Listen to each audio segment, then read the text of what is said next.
Hello again. In today's video, we're going to take what we learned in the last video about cosine similarity and we're going to apply it to an actual semantic search. But first, I should probably explain what a semantic search actually is. So how does semantic search actually work? Let's take a look at an example. Let's start with a sentence, see spot run. So we're going to have a collection of sentences. Let's have our second sentence be see spot eat. And of course, we will make our third sentence, see spot work advanced integrals to create his theory of AGI. So these sentences are the ones we're going to be searching across.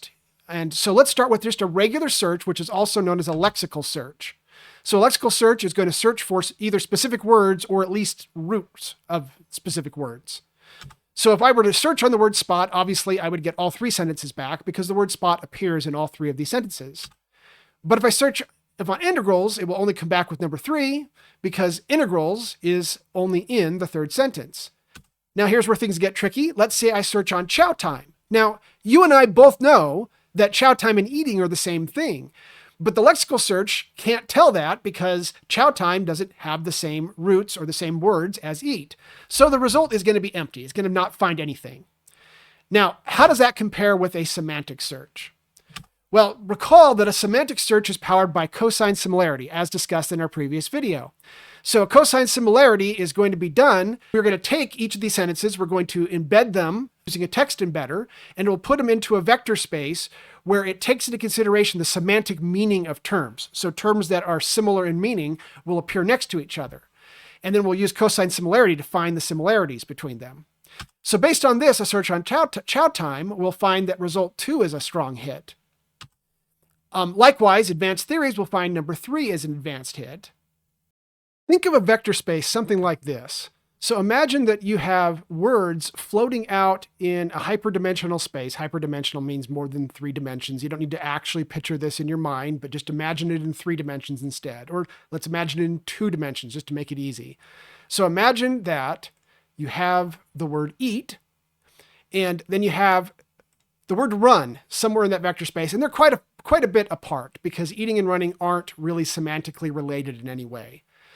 Now, by comparison, the word chow is going to appear close to the word eat in this space so that the text embedder places them near each other so that when we do the semantic search, chow and eat will come out next to each other and will be seen as more similar, even though they're spelled entirely differently. So let's look at some actual code for how I did this. And this code is going to be available. There should be a link in the show notes that takes you to a blog post that explains all this and includes a link to the GitHub repository. So let's start with doing some installs. You'll need to do some installs. So I've got them kind of commented out here, but you're going to have to do an install for sentence transformers. So pip install sentence transformers, pip install ebooklib, and pip install bs4. So sentence transformers is the text embedder. Ebooklib is so that we can read EPUB files. I am going to do this with EPUB files instead of PDFs because it's a little easier, makes the code easier, and I'm trying to keep it simple at this point. And BS4 is Beautiful Soup. It's a parser for HTML. EPUBs are actually HTML, so we can use BS4 to Beautiful Soup to parse HTML and find paragraphs, and then we will grab paragraphs. You're also going to need a copy of the Federalist Papers. You can see that in my GitHub repo, there is a federalistpapers.epub, or you could get it from the Gutenberg project. But you should have access to this. And the idea is that we're going to take this EPUB and we're going to break it up into paragraphs. We'll be looking for paragraph tags inside the HTML to do that. That's why EPUBs are easier than PDFs.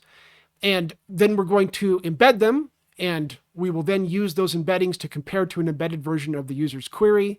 And by doing that, we'll be able to do a search that's a semantic search.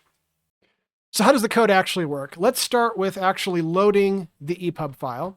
So we have this EPUB to paragraphs. You're going to pass in an EPUB file path. Min words is a way of trying to get rid of paragraphs that just have so few words that they're not going to be at all useful. Also, often a paragraph, if it's got too few words, it may dominate the search, and you don't really want that because it's almost always useless. So like maybe it's a dedication in the book or something like that.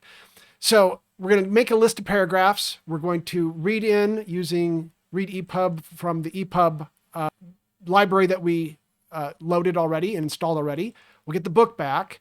We're going to get a list of all the item documents. We're going to go section by section, and then we're going to take the paragraphs list. We're going to insert one by calling the EPUB section to paragraph. Okay, so how does that work? Well, you can see here that what we do is we feed in the section. Again, we've got the min words. We're going to use Beautiful Soup to turn that section into HTML.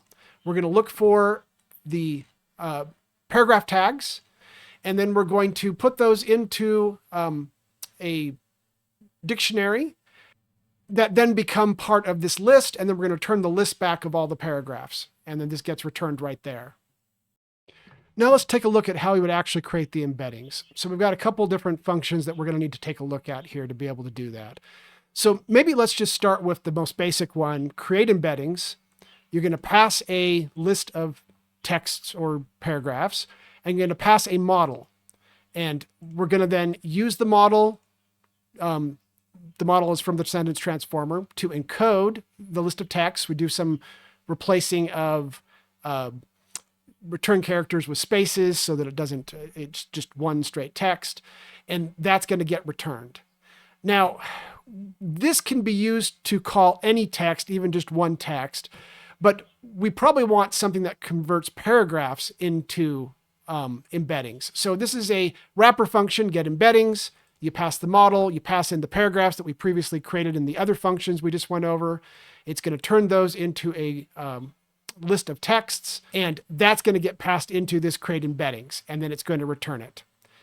Now, let's take a look at the actual semantic search. So first of all, there's the cosine similarity function. We developed that in the previous video, so I won't go over it again, but this is just that same cosine similarity function that we already talked about. Here is the actual semantic search function. So you pass in a model, you pass in the embeddings, you're going to pass in the user's query and the number of results that you want to come back with. So I'm going to hold it by default to 5. So notice that we embed the user's query and we create a query embedding. So think of this like you're going to ask a question. In this case, the question that we're going to ask is, are we a democracy or a republic? So we're going to take that sentence down here that we're going to be asking the AI, and it's that sentence that we're embedding as the query embeddings. We then are going to pass in the query embedding that we just created against the entire list of embeddings into this cosine similarity function. I guess I should have mentioned that this cosine similarity function does have one thing that's different. This is why I used NumPy. It will actually work against a giant list of text instead of a single text. So a giant list of embeddings. And it's going to come back with a list of scores. Okay. Then we're going to just basically take the top 5 results or whatever number of results, and we're going to return those. Okay. Now we're ready to really pull this all together. There's not much to this. So let's actually look at the function. Test semantic search, which is the function that kicks everything off. So what we're doing is we're going to pass in federalistpaper.epub into the epub to paragraphs. We get the paragraphs back. We're going to we want to create a transformer. That's going to be our model. In this case, I'm going to use sentence transformer multi QA MP net base dot v1. This is from like Hugging Face. They've got a giant collection. I'll cover Hugging Face in a future video, but they're a ecosystem that has a lot of different AI machine learning type models, including sentence embedders.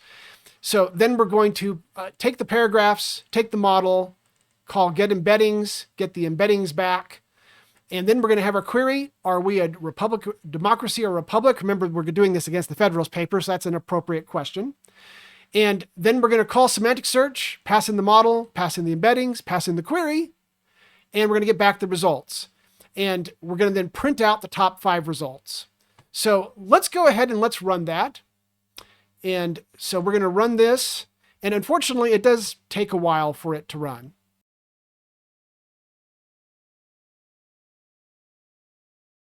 And at long last, it's done. Let's take a look at our results here. So why did it take so long? There's really 2 reasons why. One's kind of more important than the other. Doing the embeddings takes quite a bit of time. But that is a one-time thing. You could theoretically do the embeddings, then let's say save them off to a file and then just load the file after that. The other thing that does take some time is the actual semantic search. We have to take that query, we have to take it against every single paragraph that we've now stored as embeddings somewhere. In this case, just in memory, but it could be often into a file. And then we have to do a comparison of doing that cosine similarity against every single one. So it's not exactly the fastest thing you've got. So I'll come back to that in just a second. Let's look at the results here, though. So the top result, here's the top 5 result. The top result against our query, which was, are we a democracy or a republic? It was a republic, by which I mean a government in which the scheme of representation takes place, opens a different prospect and promises a cure for which we are seeking. Okay, that's a pretty good hit for that question, right? So imagine that we're going to then take these results, feed them off and to a large language model so that it is grounded against these answers. And the large language model will give much better answers because we've kind of predetermined up front what are the best quotes for it to use, in this case, so that we can interrogate the Federalist Papers. So we've got a number of other hits, and they're going to be, maybe let's just take a look at this one. 2 great points of difference between a democracy and a republic are, first, the delegation of the government, etc. Okay, these really are pretty good hits, right? Even if we weren't using a large language model, we could do a search, and it would be a semantic search, and we'd be able to find decent hits semantically instead of just searching on specific words. You've probably noticed that some of these paragraphs are way too long. That's something we're going to have to cover in the future. That actually is a problem because when we do the embedding, it's only going to embed it up to a certain point, and then it's going to just drop the rest of the words after that, which means you lose that in the semantic search. So we're keeping it really simple at this point. So we're just going paragraph by paragraph, even if the paragraphs are really large. But the end result is that with just under 100 lines of code, we have created an actual semantic search and can immediately get started with doing a semantic search and adding it into our application. Now, how do we deal with the fact that it just takes too long?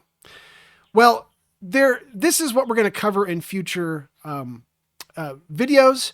But one of the main things to keep in mind is that we're going to end up using a database. And that database is going to have special kinds of indexes to allow us to search very quickly and do a semantic search, a cosine similarity very quickly. I'll have to cover how that actually works in a future video. So there you have it. In under 100 lines of code, we've already created a semantic search, and theoretically, you've got what you need to start integrating something like this into your applications and to be using artificial intelligence in your applications. Notice that it really wasn't necessarily all that difficult. It's fairly easy. Really, any programmer can do it. Don't forget to like and subscribe, and we will see you in future videos where we dig into further how to turn this into a simple RAG pipeline.